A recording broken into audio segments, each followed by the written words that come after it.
तपाईले भनेकै कुरालाई लिने हो भने माधव नेपाल, पुष्पकमल दाहाल प्रचण्ड, उपेन्द्र यादव हैन यहाँहरूले को समर्थन टुट्दा बित्तिकै नेपाली कांग्रेसको सरकार ढल्छ हो। त्यो त स्वाभाविक हो नि त। निधिजी चाहिँ पहिला देउबाको निकट भएर काम गरिरहँदाखेरि चाहिँ कतै सभापतिको उम्मेदवारीबाट पछाडि हट्नुहुन्छ कि भन्ने आशंका पनि गरिरहेका छन्। शब्दमा जवाब दिन्छु म। नेपाली कांग्रेसको सभापतिको लागि म 14औं महाधिवेशनमा आफ्नो तयारी गरिसकेको छु र आफ्नो उम्मेदवारी मेरो कायम रहन्छ। म सभापतिमा प्रतिस्पर्धा गर्छु। यो संहिता त हामीले चाहेकै थिएनौँ, बाध्य भएर मानिदियो भनेर भन्नुभएको छ नेताहरू। नाउँ लिन चाहन्न म, तर कम्युनिस्ट नेताहरूले भन्नुभएको छ। युवा पुस्ताहरू राजनीतिबाट विरक्त भइरहेका छन्। कम्युनिस्टहरू त संहितामा विश्वास गर्दैन नि त। कम्युनिस्टको कुरा गर्नुहुन्छ भने संसदमा बोलेका छन्। पुस्तान्तरणको कुरा र हस्तान्तरण, नेतृत्व हस्तान्तरणको कुरा आवश्यक छ। पुर्तगाल गएको थिएँ। पुर्तगालमा तपाईँको नेपालीहरूको लगभग 10,000 भन्दा बढी युवाहरू छन्, युवा युवतीहरू छन् त्यहाँ। मैले सोधेँ यहाँ के छन्? 10,000 होइन, 50,000 होला। 10,000 त मैले यो फलफुलको खेतीमा युवाहरू तपाईँको नोकरी गरिरहेछन्।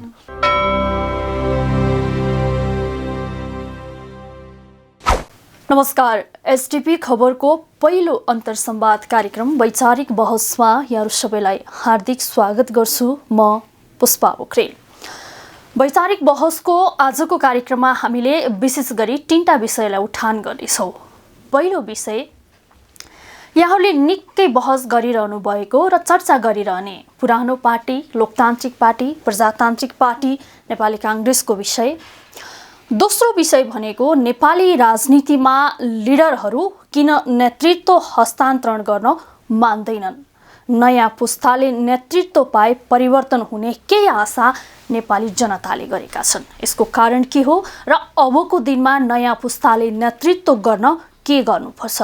दोस्रो यो विषय उठान गर्नेछौँ भने तेस्रो विषय भनेको नेपाली राष्ट्र, हामी नेपालीहरू स्वाभिमानी भन्छौँ। हामीसँगै रहेका छिमेकी राष्ट्रहरू आर्थिक रूपमा धेरै समुन्नत भइसके, फड्को मारिसके। हामी भने जहाँको त्यहीँ छौँ। अब कसैले समाजवादका कुरा उठाए, कसैले साम्यवादका कुरा उठाए, कसैले पुँजीवादका कुरा उठाए, तर आर्थिक परिवर्तन किन हुन सकेन? आर्थिक परिवर्तनको चुरो फुरो कहाँबाट सुरु हुन्छ? आज हामी विशेष गरी यही विषयमा केन्द्रित हुनेछौँ। त्यस्तै नेपाली कांग्रेसको 14औं महाधिवेशन, सभापतिका लागि उम्मेदवारीको घोषणा लगायतका विषयहरू त छँदैछन्। आजको कार्यक्रममा हामीसँग यी समग्र विषयमा कुरा गर्नको लागि अतिथि हुनुहुन्छ सरकारमा रहँदा उपप्रधानमन्त्री तथा गृहमन्त्री भएर काम गरेको अनुभव बटुल्नु भएका, त्यस्तै नेपाली कांग्रेसका उपसभापति विमलेन्द्र निधिज्यू, स्वागत छ कार्यक्रममा। धन्यवाद। आराम हुनुहुन्छ? आरामै छु। महाधिवेशनको चटारो चलि नै रहेको छ होला सायद। महाधिवेशन मङ्सिर 9 गतेदेखि हुनेवाला छ। त्यसको लागि जुन अरू वडा तहबाट पालिका तहको, प्रदेश सभा निर्वाचन क्षेत्र तहको, संसदीय निर्वाचन क्षेत्र तहको, सबभन्दा माथि जिल्ला तहको, 7वटा प्रदेश तहको जुन महाधिवेशनहरू हुनुपर्ने छ त्यसको तयारीमा हामी लागिरहेका छौँ। अब यो महाधिवेशनको चर्चा यावत रूपमा उठिरहेको छ, चाहे मिडियामा होस्, चाहे सडकमा होस्, चाहे संसदमा होस्, चाहे जनता माझमा होस्, धेरै छ। तर त्यो विषयमा प्रवेश गर्नुभन्दा पहिला म कहाँ प्रवेश गर्छु भने विगत 2-2.5 वर्ष भयो कोभिडका कारण मुलुक आर्थिक रूपमा चाहिँ जगटियो। त्यसका बावजुद पनि कतिपय अवस्थामा अब संसद प्रतिनिधि सभा भङ्ग हुने यावत कामहरू भए, त्यति बेला पनि प्रतिपक्षको भूमिकामा नेपाली कांग्रेसले प्रतिपक्षले गर्ने के त आवाज उठाउने हो, अरू काम गर्न सकेन भन्ने कुरा आइरहेका थिए। अहिले त अब नेपाली कांग्रेस आफैले सरकारको चापी लिएको छ, ह्यान्डल गरिरहेको छ। यो 2 महिनाको अवधिमा पनि मन्त्री परिषदले पूर्णता पाउन सकेको छैन। अब तपाईँ सरकारमा उपप्रधानमन्त्री हुनुभएको छ, गृहमन्त्रीको अनुभव छ यहाँलाई। अब यो यति समयसम्म पनि मन्त्री परिषदले पूर्णता नपाउँदा राज्यलाई, जनतालाई यसले के असर गर्छ? अनि मन्त्री परिषद विस्तार हुनुभन्दा पनि पूर्णता पाउनु जरुरी थियो। त्यो हुन सकेन, त्यो ढिलो भएकै हो। ढिलो नहुँदाखेरि धेरै मन्त्रालयहरू मन्त्रीविहीन हुँदाखेरि सरकारको जुन कार्य सम्पादन गर्नुपर्ने हो त्यसमा बाधा भइरहेको छ, त्यो कुरा पनि ठिकै हो। र त्यो बाधा भइरहेको कारणले जनताले, राज्यले त्यसको परिणाम भोगिरहेको छ। यो समस्या त साँचो कुरा हो। यो अहिले यति दिन भइसक्यो मन्त्री परिषद विस्तार हुन सकेन। तर एउटा कुरा सँगसँगै के पनि हामीले ध्यानमा राख्नुपर्छ भने, तपाईँले अघि भन्नुभयो हामी प्रतिपक्षमा जुन बेलामा थियौँ अथवा अहिले पनि संसदमा नेपाली काङ्ग्रेसको सङ्ख्या जम्मा 61 छ भोट हाल्ने हिसाबले।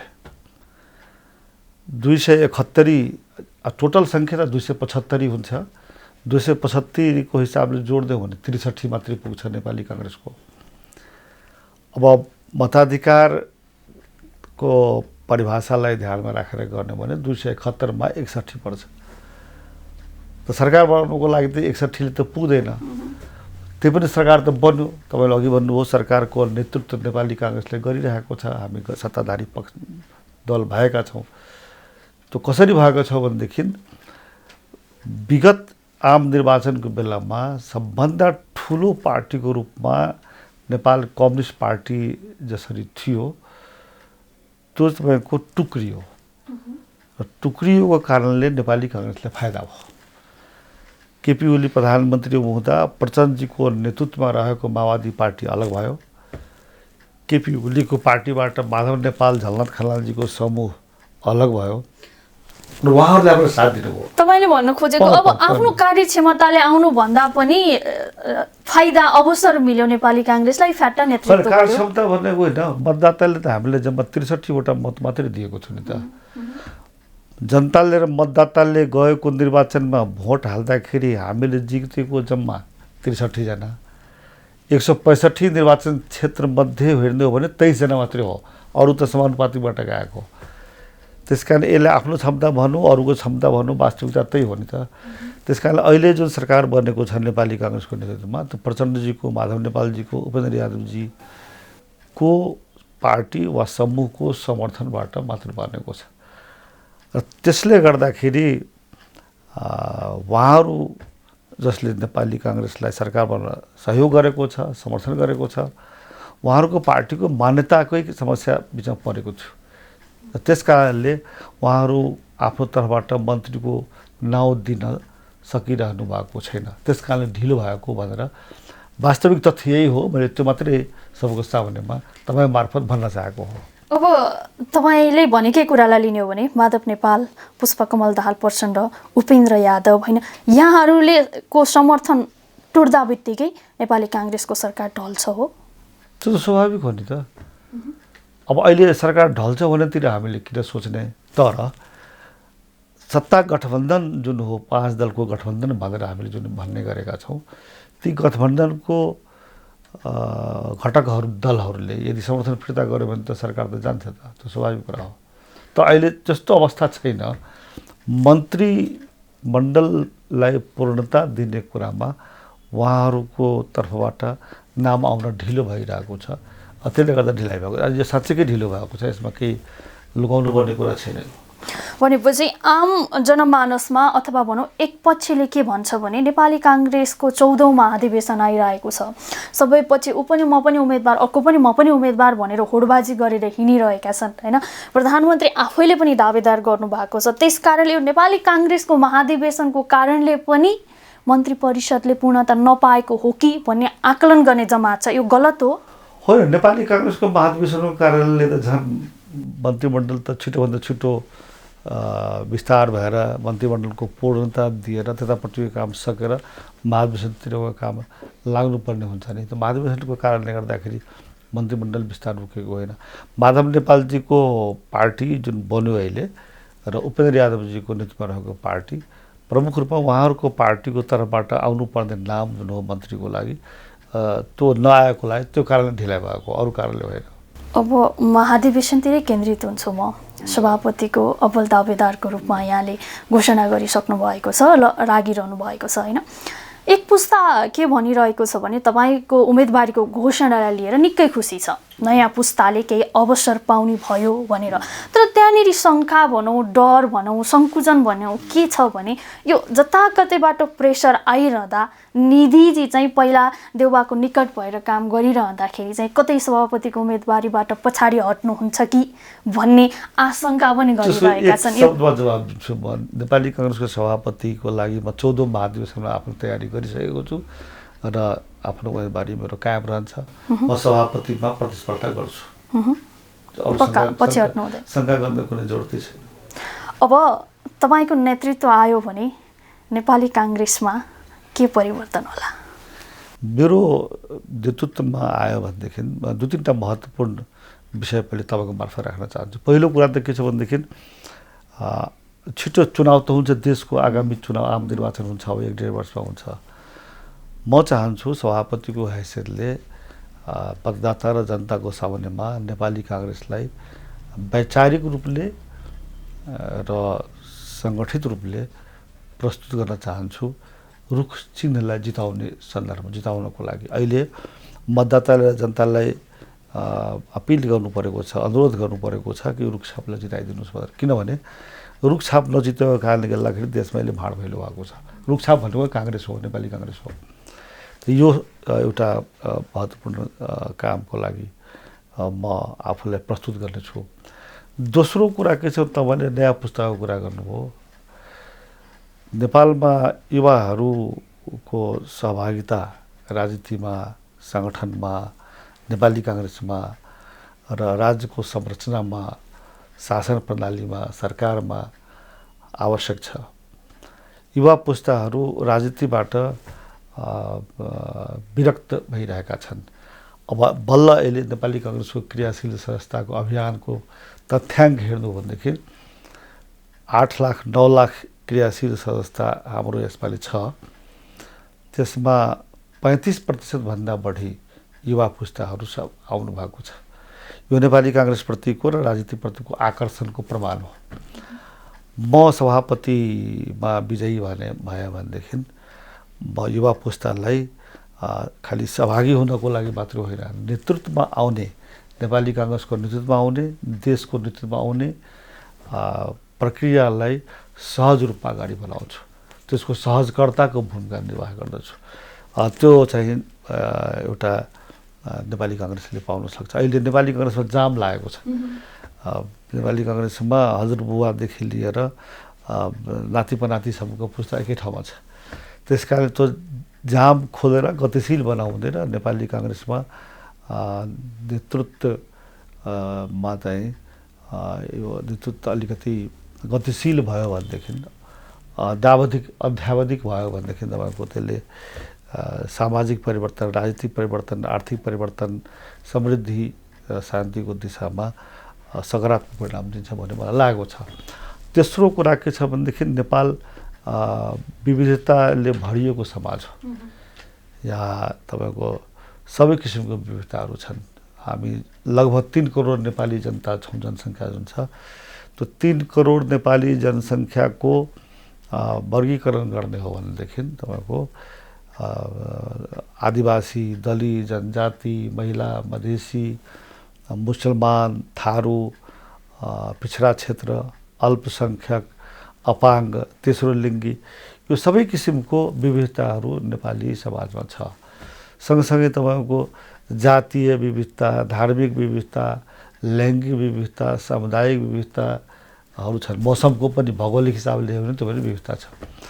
भनेपछि यो सबै विविधताहरूले के महसुस गर्नु पर्यो भनेदेखि नेपाली काङ्ग्रेस हाम्रो हो, सबैको प्रतिनिधित्व यसमा रहन्छ। नेपाली काङ्ग्रेस सबै विविधताहरूको पार्टी हो भन्ने महसुस भयो भने, अनि नेपाल र देश सबै विविधताहरूको देश हो भन्ने महसुस भयो सबैलाई भनेदेखि त्यसले राष्ट्रियता, लोकतन्त्र र सामाजिक उत्थानको, सामाजिक आर्थिक रूपान्तरणको प्रक्रियालाई सबै मिलेर अगाडि बढाउन सम्भव हुन्छ। त्यो फाइदा पनि हुन सक्छ। त्यसको लागि पनि आफूलाई कार्यरत राख्छु, समर्पित राख्छु सभापति भएपछि। त्यो मेरो चाहिँ उद्देश्य हो। कुनै पनि पार्टीको उम्मेदवारी घोषणा हुने बित्तिकै हरेक नेतृत्वले बोल्ने कुराहरू अथवा अब भनौँ दफामा हुने ठेलीका कुराहरू यही नै हुन्छ, जनताले बारम्बार रूपमा हेरिरहेका छन्। तर नेतृत्वमा गइसकेपछि अथवा भनौँ त्यो पोस्ट पाइसकेपछि सबै कुरा हराएको जस्तो महसुस जनताले गर्छन्। त्यस कारणले तपाईँले भने ठिक हो, त्यस्तो महसुस गर्छ, तर त्यस्तो म चाहिँ गर्दिनँ। नम्बर 1, मेरो जुन लामो राजनीतिक इतिहास छ, त्यो लामो राजनीतिक इतिहास र पृष्ठभूमि नै यो विषयको प्रमाण हो कि म जे बोल्छु त्यो गर्छु। सँगसँगै म कसैलाई ढाँट्ने कुरा गर्दिनँ र झुटा कुरा पनि गर्दिनँ। वैचारिक रूपमा प्रष्ट हुन्छु र म त्यसैले भन्ने गर्दछु तपाईँको, म सबैले यही बोल्छ भन्ने छैन, त्यो पनि छैन। मैले देखिरहेको छैन। मैले कसैको बारेमा टिका टिप्पणी गर्न चाहन्न, तर मेरो कुरा के छ भने फेरि म दोहोऱ्याएर भन्न चाहन्छु। हामीले नेपालमा धेरै समय लगाएर तपाईँको ठुलो परिवर्तन ल्याएका छौँ। राज्यको पुनर्संरचना गरेका छौँ। राज्यको पुनर्संरचना भनेको के हो भनेदेखि सङ्घीय लोकतान्त्रिक गणतन्त्रात्मक संसदीय प्रणाली हामी ल्याएका छौँ। संविधान त्यसैको लागि बनाएको छौँ, हामी त्यही अनुकूल बनाएको छौँ। त्यसलाई व्यवस्थित गर्नको लागि संविधान बनाएको छ हामीले। नेपालमा परिवर्तनको कुरा गर्नुहुन्छ भने 5 वटा परिवर्तन भएको छ। अरू धेरै परिवर्तन छन्, तर राजनीतिक रूपमा हेर्नुहुन्छ भने शासन प्रणालीमा, राज्यको संरचनामा हेर्नुहुन्छ भने 5 वटा मौलिक परिवर्तन भएको छ। राजतन्त्रबाट गणतन्त्र आएको छ। एकात्मक राज्य संरचनाबाट सङ्घीय संरचनामा नेपाल आएको छ। त्यस्तै तपाईँको समावेशी असमावेशी राज्यबाट समावेशी राज्यमा आएको छ। पहिले तपाईँको एकै किसिमको निर्वाचन प्रणाली थियो नि, त प्रत्यक्ष निर्वाचन प्रणाली, 1 म्यान 1 पोस्ट भन्ने हुन्थ्यो नि, sorry first past the post भन्छ नि त। अब अहिले त्यसमा हामीले PR जोडेको छ, मिश्रित यो समानुपातिक निर्वाचन प्रणाली भने नेपालमा पहिलो पटक आएको छ। मिश्रित निर्वाचन प्रणाली भएको छ। र त्यस्तै पहिले नेपाल तपाईँको राजाको जमानामा हिन्दू राज्य थियो। अब अहिले हामीले त्यसलाई धर्मनिरपेक्ष राज्य बनाएका छौँ। भनेपछि यो 5 वटा परिवर्तन नेपालमा एकैचोटि आएको छ नि त, ठुलो परिवर्तन हो नि हो त। अरू मुलुकहरूको इतिहास हेर्नुहुन्छ भने एउटा परिवर्तनको लागि मात्रै तपाईँको एउटा क्रान्ति भएको हुन्छ। यो त 5 वटा परिवर्तन एकपटक भएको छ। त्यस कारण यो ठुलो उपलब्धि हो। र त्यसैलाई हामी के भन्छौँ भने सङ्घीय लोकतान्त्रिक गणतन्त्रात्मक संविधान पनि यसैको लागि आएको छ। त्यस कारण मेरो ध्यानाकर्षण केमा छ भने तपाईँको मार्फतबाट यो प्रणालीको स्वामित्व र यो प्रणालीको संरक्षण र यसको सफल कार्यान्वयन आज जरुरी छ। यसबारेमा मैले बोलिरहेको देखिरहेको छैन कसैले। यसबारेमा भ्रम छ, यो सङ्घीय प्रणाली आएको ठिक हो कि होइन, त्यस बारेमा भ्रम छ। म सभापतिको हैसियतले भन्न चाहन्छु, सभापति बनिसकेपछि, किनभने नेपाली काङ्ग्रेसको वैचारिक प्रतिबद्धता केमा छ, यो शासन प्रणालीप्रति प्रतिबद्धता छ कि छैन, संविधानप्रति प्रतिबद्धता छ कि छैन भनेर अरू जसले बोले पनि पार्टी सभापतिले जबसम्म बोल्दैन तबसम्म यो चाहिँ नेपाली काङ्ग्रेस लाइन हो है भनेर जनताले पत्याउँदैन। त्यस कारण म चाहिँ नेपाली काङ्ग्रेसको सभापति भइसकेपछि यो सङ्घीय लोकतान्त्रिक गणतन्त्रात्मक प्रणाली र अहिलेको संविधान जुन हामीले ल्याएका छौँ, निर्माण गरेका छौँ, त्यसको पक्षमा म बोल्न चाहन्छु र जनता र मतदातालाई प्रष्ट भन्न चाहन्छु कि नेपाली काङ्ग्रेस यो संविधान ल्याएको हो। यो संविधान निर्माण गर्ने प्रक्रियाको नेतृत्व गरेको हो नेपाली काङ्ग्रेसले। त्यसैले यो संविधानको स्वामित्व नेपाली काङ्ग्रेसले लिन्छ। तपाईँहरू ढुक्क हुनुहोस्, विश्वस्त हुनुहोस्, यो संविधानलाई नै सफल कार्यान्वयन गरेर जनताको हित, जनताको दैनिक जीवन, जनताको आर्थिक जीवन, जनताको शैक्षिक, जनताको स्वास्थ्यको नीतिको बारेमा हामी चाहिँ सफल रूपमा संविधानको कार्यान्वयन गर्न सक्छौँ भनेर म सभापतिको हैसियतले मैले भन्नु सक्नु पर्दछ। त्यो राम्रो हुन्छ, त्यो म भन्न चाहन्छु। त्यो आज भन्ने जरुरत छ। आज जनताको सामुन्यमा त्यो एजेन्डा लिएर जानुपर्ने, दोहोऱ्याएर विश्वसनीयपूर्वक भन्नुपर्ने आज जरुरी छ। त्यो म भन्न चाहन्छु। तपाईँले भन्नुभयो यो सबैले भन्छ, सबैले भनिरहेको छैन। अब यहाँले भन्नुभएको छ सङ्घीय लोकतान्त्रिक गणतन्त्र संविधान यी कुराहरूको रक्षाका लागि नेपाली काङ्ग्रेसले चुनाव जित्नै पर्छ हो यहाँकै भाषालाई कपी गर्दाखेरि अब यो चुनाव नजितिकन यी कुराहरू गर्न सम्भव नहुने रहेछ राजनीतिमा हो किनभने देखिरहनु भएको छ नि त यो कस्तो हुन्छ भनेदेखि आगामी योभन्दा पहिलेको चुनावमा 3 वर्ष पहिले जुन चुनाव हो त्यसमा रुख चिन्हले बहुमत पाएन अरू नै चिन्ह पायो कम्युनिस्ट पार्टी जित्यो नि त 3.5 वर्षले सत्तामा रहेर सरकारको सञ्चालन गर्यो नेतृत्व गर्यो तर सबै क्षेत्र तपाईँको भाँड भैलो भयो राज्यका 3टा प्रमुख अङ्गहरू व्यवस्थापिका न्यायपालिका कार्यपालिका छत विक्षत भयो त्यसै तपाईँको अन्तर्राष्ट्रिय सम्बन्ध असन्तुलित भयो बिग्रियो उत्तर दक्षिण कोहीसँग राम्रो सम्बन्ध भएन अन्तर्राष्ट्रिय जगतका अरू मुलुकहरूसँगको विश्वसनीय तपाईँको सम्बन्ध कायम रहन सकेन आर्थिक प्रगतिको लागि जुन लगानी गर्नुपर्ने हो विदेशी लगानी त्यो विदेशी लगानी आउन सक्ने वातावरण विश्वसनीय वातावरण रहेन कोही आउन चाहिरहेको छैन नि त त्यस कारणले के भनेदेखि यसको कारण के हो भनेदेखि कि अब नेपाली काङ्ग्रेसको म सदस्य भएको कारणले गर्दाखेरि नेपाली काङ्ग्रेस जित्नुपर्छ भन्ने मात्रै होइन किनभने नेपालमा जति राजनीतिक दलहरू छन् ती दलहरू तपाईँ सबै दलहरू संहितामा लोकतन्त्रमा विश्वास गर्दैन प्रणालीमा विश्वास गर्दैन कम्युनिस्टहरू त संहितामा विश्वास गर्दैन नि त कम्युनिस्टको कुरा गर्नुहुन्छ भने संसदमा बोलेका छन् कम्युनिस्टका नेताहरूले कि बहुलवाद हाम्रो डिक्सनरीमा छैन संहिताको कुरा गर्नुहुन्छ भने कम्युनिजम र फेडरलिजम दुईटा एकअर्काको विरोधी कुरा हो विरोधाभासपूर्ण कुरा हो त्यसकारणले जुन दल यो संहितामा विश्वास गर्दैन जुन दल बहुलवादमा विश्वास गर्दैन त्यो दल नै सत्ताको सञ्चालन गर्ने नेतृत्वमा रह्यो भनेदेखि त तपाईँहरूको परिणाम त राम्रो दिँदैन सिम्पल कुरा हो एउटा राम्रो गाडी हुन्छ मोटर हामी चलाउँछौँ मोटर किन्छौँ त्यो ड्राइभर राम्रो भएन त्यो ड्राइभर तपाईँको त्यो गाडी चलाउनको लागि योग्य भएन भने त्यो गाडीको इन्जनको गाडीको पद्धतिमाथि विश्वास गर्ने खालको भएन त्यसको क्षमता भएन भनेदेखि त गाडीको इन्जन सिज हुन्छ नि त हो त्यस्तै भएको छैन त्यसकारण रुखछाप जित्नुपर्छ भनेको छु मैले खालि दल म रुखछाप भएको पार्टीको सदस्य भएको छु त्यसकारण जित्नुपर्छ भनेर मात्रै होइन अहिले प्रणालीको रक्षा गर्नको लागि नेपालमा नेपाली काङ्ग्रेस बाहेक अरू कुनै यस्तो पार्टी छैन जुन कि अहिलेको राज्यको प्रणाली शासन प्रणाली र संविधानप्रति बाई कन्भिक्सन तपाईँको विश्वास गरेको होस् रणनीतिको रूपमा उनीहरू विश्वास गरेका छन् बाई कन्भिक्सन होइन त्यस कारणले मैले यो कुरामा जोड दिन चाहेको छु भनेपछि जनतालाई झुक्क्याउने काम कम्युनिस्टबाटै भइरहेको छ संसदमा त प्रतिनिधित्व गर्ने कम्युनिस्टका ठुलै ठुलै लिडरहरू संहिता ल्याउने नै हामी हो अरू पार्टीले सहयोग गरेनन् र रक्षा भएन भन्ने आवाजहरू चर्को चर्को रूपमा लिइरहनुहुन्छ होइन तपाईँको नेताहरूको पुरानो तपाईँको सञ्चार माध्यममा यो ट्र्याक रेकर्ड हेर्नुहोस् न यो संहिता त हामीले चाहेकै थिएनौँ बाध्य भएर मानिदियो भनेर भन्नुभएको छ नेताहरू नाउँ लिन चाहन्न म तर कम्युनिस्ट नेताहरूले भन्नुभएको छ एक र कम्युनिस्टको सिद्धान्तमा कम्युनिस्टको दर्शनमा संहिता हुँदै हुँदैन कम्युनिजम हुनु र मैले अघि पनि भनेर सङ्घीय प्रणालीहरू एकअर्काको विरोधी कुरा हो त्यस कारणले उहाँहरूबाट यो देशमा सङ्घीय प्रणालीको संरक्षण सफल सञ्चालन हुन्छ भनेर पत्याउनु नै तपाईँको विचारमा त्यो निरर्थक कुरा हो मतदाता र जनताको सामुन्ने त्यही भन्न चाहन्छु म आगामी चुनावमा सभापतिको हैसियतले भन्न चाहन्छु म अहिले नेपाली काङ्ग्रेसको उपसभापतिको हैसियतले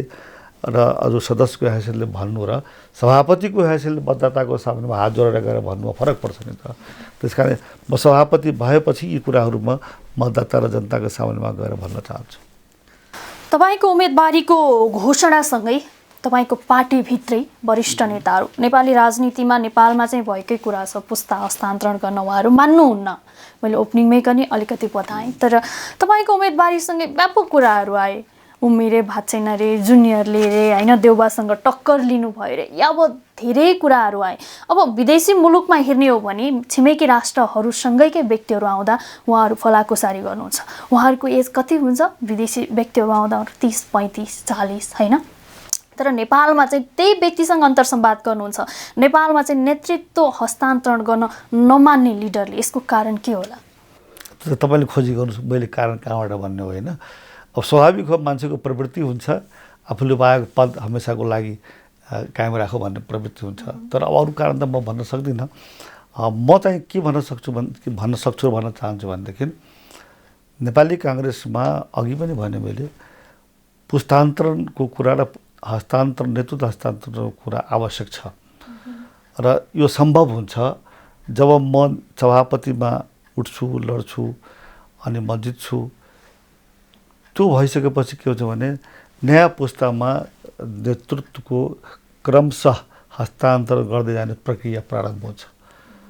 त्यस कारणले मेरो उम्मेदवारीले युवा पुस्ताहरू उत्साही भएका छन् र मसँग मेरो उम्मेदवारीसँग त्यसको औचित्यको बारेमा उहाँहरू समर्थन गर्नुहुन्छ र ठिक हो भन्नुहुन्छ। तपाईँले अघि भने जस्तै कि कहीँ म बिचमा छोडिदिन्छु कि भनेर पो उहाँहरूको चिन्ता छ। तर उहाँहरू चाहनुहुन्छ कि विभिन्न नीति सभापतिको पदमा उम्मेदवारी कायम रहोस् र त्यसको दुईटा महत्त्वपूर्ण पाटो छ। एउटा त पुस्ता हस्तान्तरणको, एउटा वैचारिक भ्रष्टता र प्रतिबद्धताको। पार्टी भनेको, राजनीतिक दल भनेको वैचारिक रूपमा प्रश्न हुनुपर्छ, पहिलो आवश्यक कुरा हो। सङ्ख्या भिड भएर, मान्छेको भिड भएर दल हुँदैन। त्यसै कारण पहिलो कुरा हो विचार, सिद्धान्त, दर्शन। त्यसमा चाहिँ पार्टी प्रष्ट हुनुपर्छ, क्लियर हुनुपर्छ र कमिटेड हुनुपर्छ।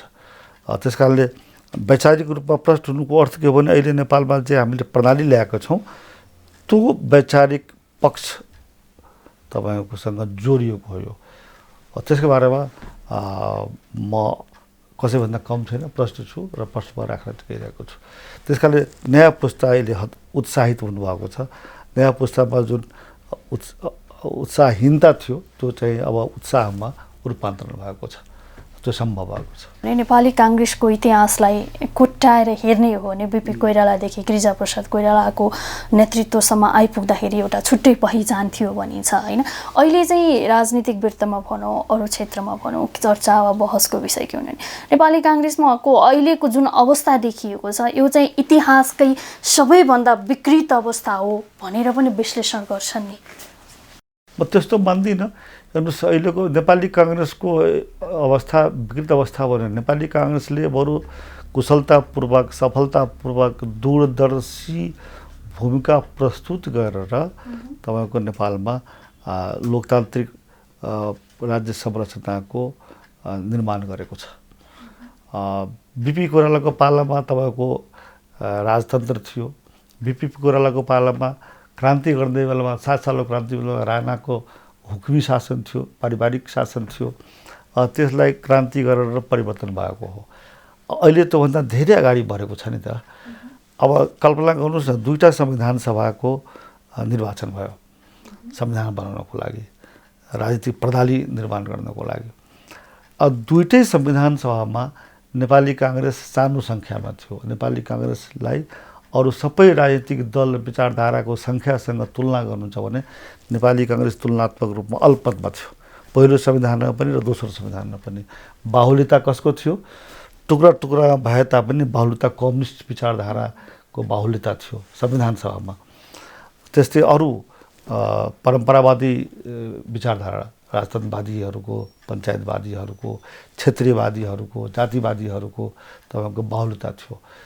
त्यस्तो प्रतिकूल अवस्थामा तपाईँको प्रतिकूलताको बावजुद लोकतान्त्रिक संविधान बनेको छ नि। अहिले त कम्युनिस्ट संविधान त बनेको छैन, निर्दलवादी संविधान बनेको त छैन, एकदलवादी संविधान बनेको त छैन, प्रणाली बनेको छैन, क्षेत्रीयवादी संविधान बनेको छैन। त्यस कारणले संविधान कस्तो बन्यो? लोकतान्त्रिक संविधान बन्यो, सङ्घीय संविधान बन्यो, गणतन्त्रात्मक संविधान बन्यो। त्यस कारणले यो समावेशी संविधान बन्यो। त्यस कारण म के भन्छु, यो किन सम्भव हो त नेपाली काङ्ग्रेसको दूरदर्शिताको कारणले गर्दाखेरि। नेपाली काङ्ग्रेस सङ्ख्यामा कम भए तापनि वैचारिक रूपमा प्रष्ट थियो। नेपाली काङ्ग्रेसको मूल विश्वास र मूल आधार भनेको लोकतन्त्र हो। त्यसकारण नेपाली काङ्ग्रेसले के गर्यो भने नेपालमा लोकतान्त्रिक प्रणाली अन्तर्गत नै संविधान बनोस्, राज्यको पुनर्संरचना होस्। फरक के भयो, पहिले एकात्मक राज्य संरचना थियो, अहिले तपाईँको सङ्घीय संरचना आयो। सङ्घीय संरचना पनि लोकतान्त्रिक संरचना हो। एउटा कुरा के हामीले ध्यान दिनुपर्छ भने पहिले एकात्मक राज्य संरचना थियो, तर संसदीय प्रणाली थियो, जुन बेलामा बहुदलको आधारमा हामीले संसदीय प्रणाली नेपालमा कायम थियो, त्यो बेला कुरा गर्ने हो भने अहिले त्यसको सट्टामा के गर्यो भनेदेखि संसद त छ, तर सङ्घीय रूपमा हामीले यसको मोडललाई रूपान्तरण गर्यौँ। त्यस कारणले मूल कुरा के हो भनेदेखि नेपाली काङ्ग्रेस सङ्ख्यामा कमजोर भएर पनि वैचारिक रूपमा बलियो थियो, प्रष्ट थियो। त्यस कारणले विकृत रूप अहिले आएको भन्ने कुरासँग म सहमत छैन। अहिले हाम्रो आएको के हो भनेदेखि तपाईँको हामी सङ्ख्यामा कमजोर भएको छौँ, त्यो साँचो कुरा हो। सङ्ख्यामा कमजोर भएको छौँ भन्नाले के भनेदेखि संसदीय गणितमा हामी कमजोर भएका छौँ। संसदीय गणितमा कमजोर हुनुको अर्थ के हो भनेदेखि निर्वाचनमा हामीले जति सिट जित्नुपर्ने थियो त्यति सिट हामीले जित्न सकेनौँ। त्यसैले त म भन्दैछु तपाईँको मार्फत आगामी निर्वाचन लोकतन्त्रमा विश्वास गर्नेले के गर्छ भनेदेखि आवधिक निर्वाचन हुन्छ लोकतन्त्रमा। एउटा अवधिमा मत कम आयो भनेदेखि अब आउने अर्को निर्वाचन जुन हुन्छ 4 वर्ष 5 वर्षपछि आवधिक निर्वाचनको प्रक्रियाअनुसार त्यो निर्वाचनको बेला पर्खिनुपर्छ र आफूलाई तयार गर्नुपर्दछ। म नेपाली काङ्ग्रेस 14औं महाधिवेशन मार्फत आगामी निर्वाचनको लागि तयार गर्नुपर्छ भन्ने पक्षमा छु र त्यसैसँग मेरो सभापतिको उम्मेदवारी जोडिएको छ। अब यो उम्मेदवारीको घोषणासँगै यहाँले राखेका अन्य विषयहरूमा चाहिँ जति नेपालका युवाहरू वैदेशिक रोजगारीका लागि विदेश गइरहेका छन् होइन, यो कुरालाई पनि म मुख्य एजेन्डाको रूपमा उठाउँछु, स्वदेशमै केही गर्ने अवसरको रूपमा लिन्छु भन्ने कुरा गर्नुभएको छ। लाखौँ युवाहरू विदेश जान बाध्य भइरहेका छन् होइन। अब ती युवाहरूलाई स्वदेशमै परिचालन गर्नका लागि चाहिँ हामीले के गर्न सक्यौँ भने नेपालमा के छ भने युवाहरू अब तपाईँ ठिक उठाउनु भएछ, युवाहरू विदेशमा तपाईँको जागिरको लागि भौतारिरहेका छन्। नेपालमा नै युवाहरूको रोजगारीको अवसर सृजना गर्नुपर्छ, त्यस्तो किसिमको आर्थिक प्रणाली, त्यस्तो किसिमको उत्पादन प्रणाली निर्माण गर्नुपर्छ, खोजी गर्नुपर्छ भन्ने पक्षमा छु। उद्यमशीलताको नयाँ प्रणालीहरूको खोजी गरेर यही नै हामीले त्यो योजना बनाउनुपर्छ भन्ने पक्षमा छु। म त्यसको लागि के गर्छु, जस्तो अब नेपालमा 3-4टा महत्त्वपूर्ण कुराहरू छन्। यहाँ कृषि, म पुर्तगाल गएको थिएँ, पुर्तगालमा तपाईँको नेपालीहरूको लगभग 10,000 भन्दा बढी युवाहरू छन्, युवा युवतीहरू छन्। त्यहाँ मैले सोधेँ यहाँ के छन्, 10,000 होइन 50,000 होला। 10,000 त मैले यो फलफुलको खेतीमा युवाहरू तपाईँको नोकरी गरिरहेछन्। अनि पुर्तगालमा तपाईँको युवाहरू गएर फलफुलको खेती गर्ने अरू मालिकहरूको जागिर गरिरहेछन् भने नेपालमै हामीले फलफुलको खेतीको विकास गर्न सक्दैनौँ र। त्यस कारणले म के भन्न चाहन्छु भने नेपालमै पनि कृषिको क्षेत्र हो, कृषिको पनि बाली अन्न बालीको क्षेत्र छ, फलफुलको क्षेत्र छ। त्यस्तो क्षेत्रलाई आधुनिकीकरण गर्ने योजना बनाउनु पर्दछ र त्यसमा नेपालका युवा युवतीहरूलाई यही नै हामीले संलग्न गराउनु पर्दछ भन्ने एउटा त्यो क्षेत्र, कृषि क्षेत्रलाई आधुनिकीकरण गर्ने। दोस्रो के छ भने यो जो अहिले पनि भइरहेको छ, तर अब हुनुपर्ने नेपालको सबभन्दा प्राकृतिक स्रोत भनेको यो जलस्रोत हो, हाइड्रो पावर। त्यो हाइड्रो पावरको क्षेत्रमा, बिजुलीको क्षेत्रमा यहाँ विकास गरेर विद्युतको उत्पादन हामी आफैले पनि गर्ने र विदेशमा पनि विद्युत बेच्ने र त्यसमा युवाहरूको सहभागिता त्यसको मार्फतबाट हुन सक्छ। तेस्रो यहाँ के छ भने यसको प्राकृतिक बनोटको कारणले गर्दाखेरि, वातावरणले गर्दाखेरि यहाँ शिक्षा र स्वास्थ्यको लागि, चिकित्साको क्षेत्र र शिक्षाको क्षेत्रको लागि नेपालमा विदेशबाट मान्छे यहाँ पढ्न आउन सक्छन्। हाम्रो युवा युवतीहरू विदेश पढ्न जान्छन्। नेपाललाई हामीले शिक्षा र स्वास्थ्यको हब बनाउन सक्छौँ अन्तर्राष्ट्रिय जगतको लागि।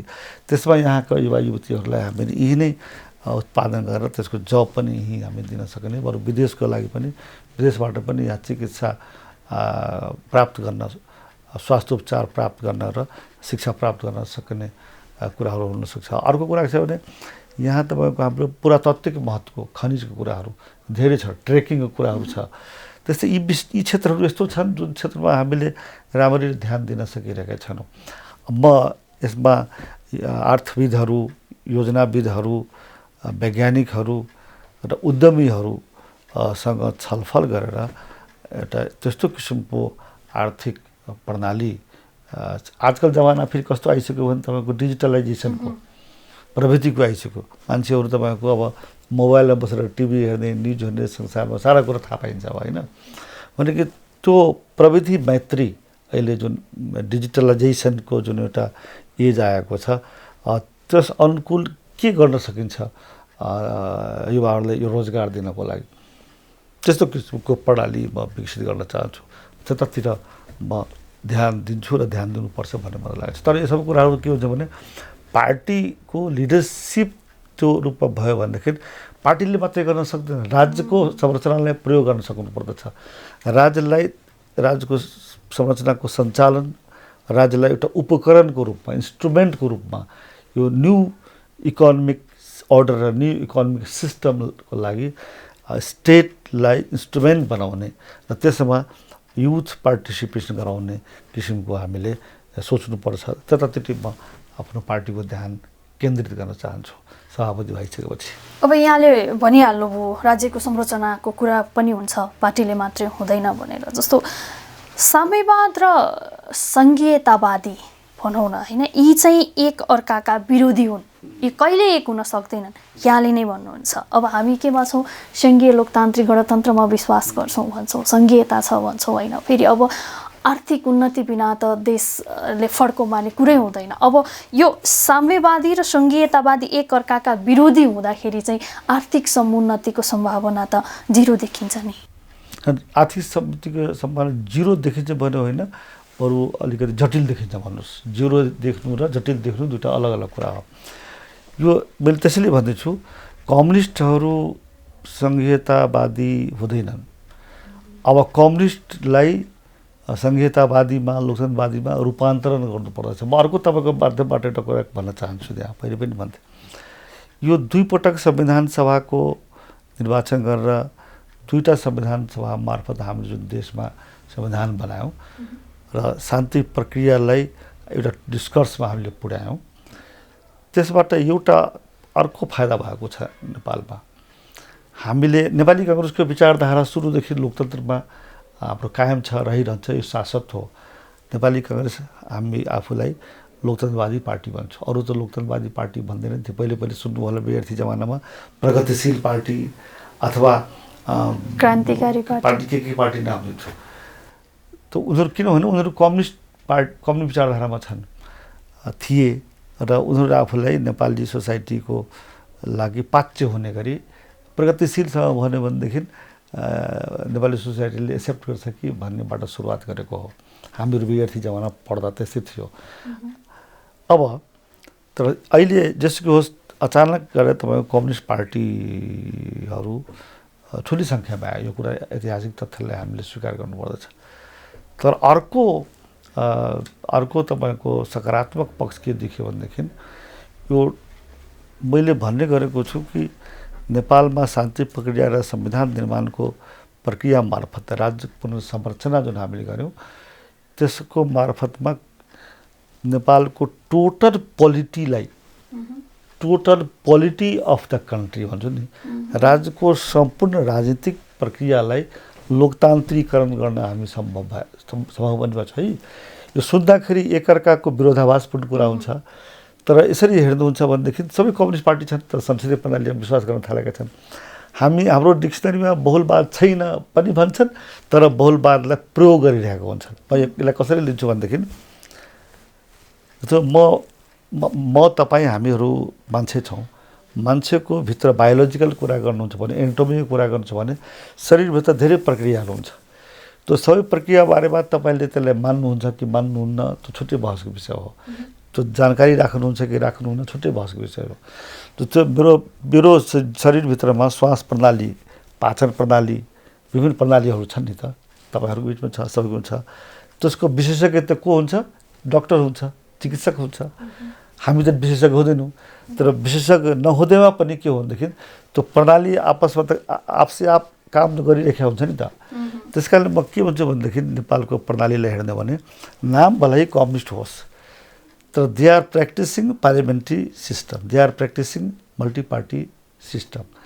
प्लुरलिजमलाई उनीहरू बाध्य भएर भए पनि अभ्यास गरिरहेका छन्। त्यो भन्नुको एक काइन्ड अफ त्यो यो रूपान्तरणको प्रक्रिया हो। त्यस कारणले म के भन्छु भनेदेखि नेपालमा संविधान निर्माणको प्रक्रियाबाट, राज्य पुनर्संरचनाको प्रक्रियाबाट नेपाली काङ्ग्रेस लोकतन्त्रवादी पार्टी छँदै थियो। नेपाली काङ्ग्रेस आफूलाई पनि रूपान्तरण गर्यो। नेपाली काङ्ग्रेसमा तपाईँको सङ्घीयताको बारेमा त नेपाली काङ्ग्रेसमा पनि थिएन नि त, तर सङ्घीयताको मूलभूत आधार भनेको र स्वरूप भनेको लोकतन्त्र नै भएको हुनाले नेपाली काङ्ग्रेसलाई सङ्घीयतामा जानको लागि कुनै हिचक भएन, हेजिटेसन भएन। अब हिचक हुनुपर्ने कम्युनिस्टहरूलाई, तर हिचक हुनुको बावजुद पनि सबै कम्युनिस्टहरू सङ्घीयतामा विश्वास गरे।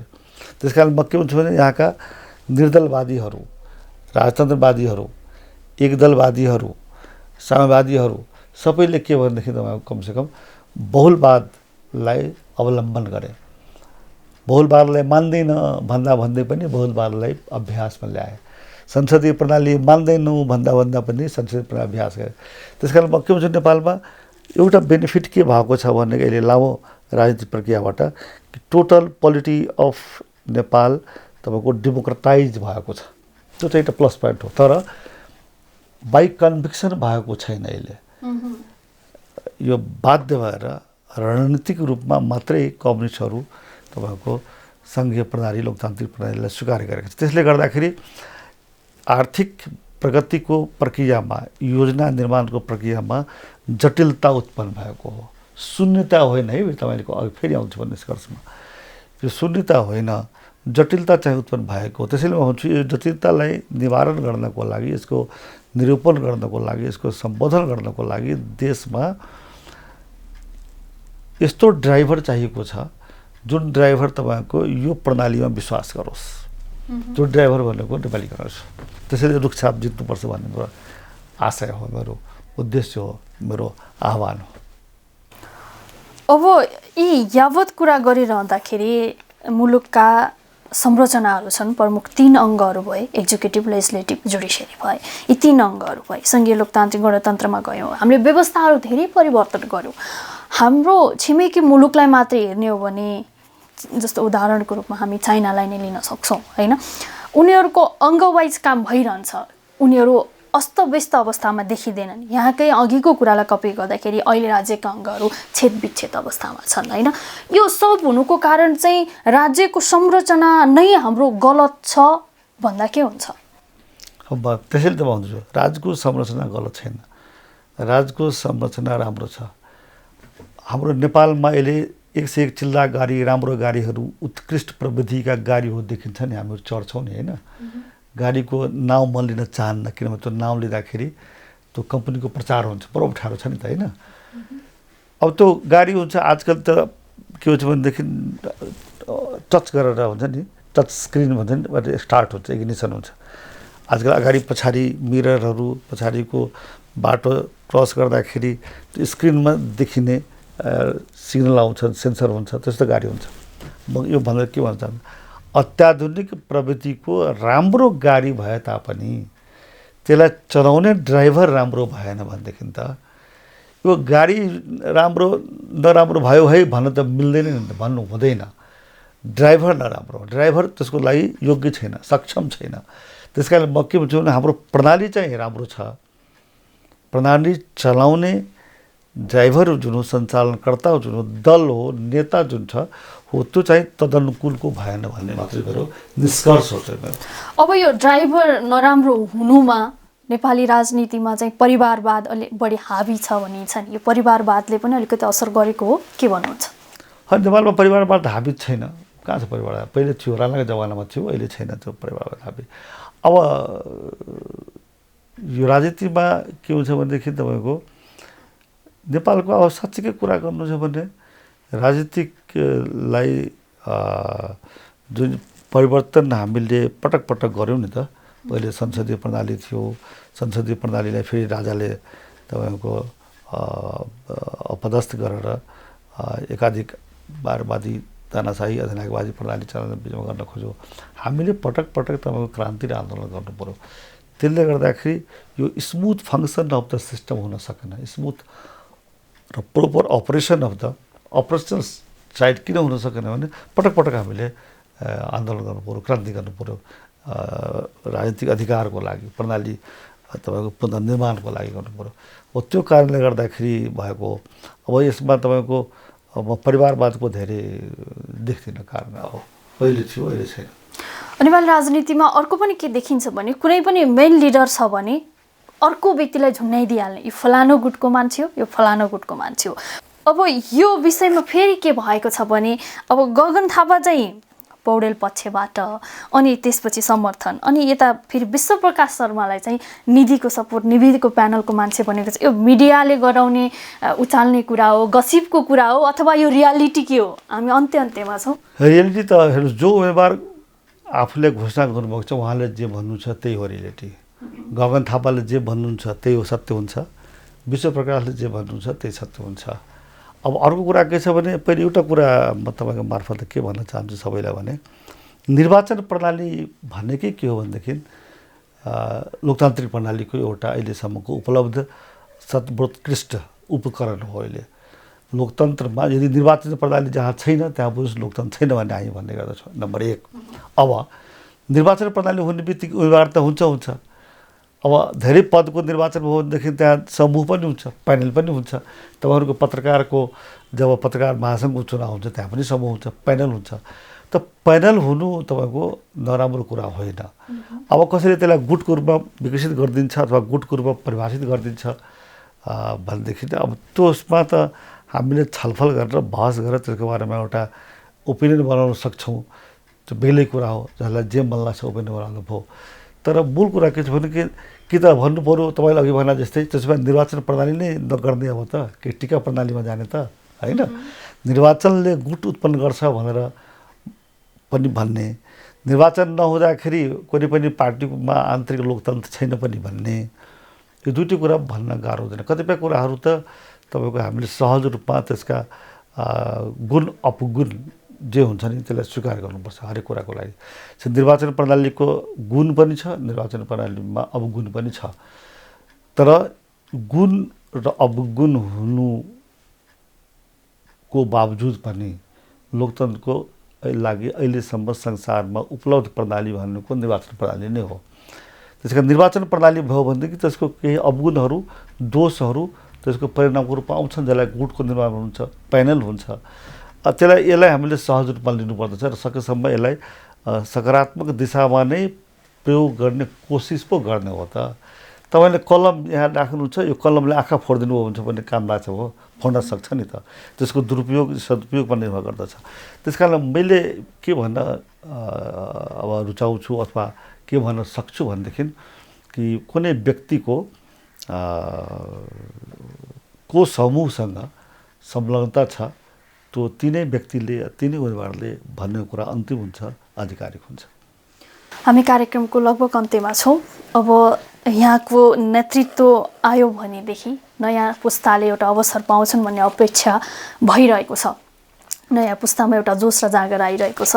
अब यो 14औं महाधिवेशनमा तपाईँको उम्मेदवारी छ, सभापतिको उम्मेदवारी तपाईँको सफल बनोस्, हाम्रो तर्फबाट शुभकामना। धेरै धेरै धन्यवाद तपाईँले मेरो कुरा राख्न, तपाईँको टेलिभिजन मार्फत एचटिपी टेलिभिजन मार्फत तपाईँले अवसर दिनुभयो र नेपाली काङ्ग्रेसका 14औं महाधिवेशनका सबै सहभागीहरूलाई मलाई सभापति बनाउने कुरामा सहयोग गर्नुहुन्छ भने म अपिल गर्दै र आगामी निर्वाचनमा रुखछापलाई जिताउनुहुन्छ भनेर मतदाता र जनतालाई अपिल गर्दै म पनि तपाईँलाई धन्यवाद दिन चाहन्छु, तपाईँलाई र तपाईँको सम्पूर्ण टोलीलाई।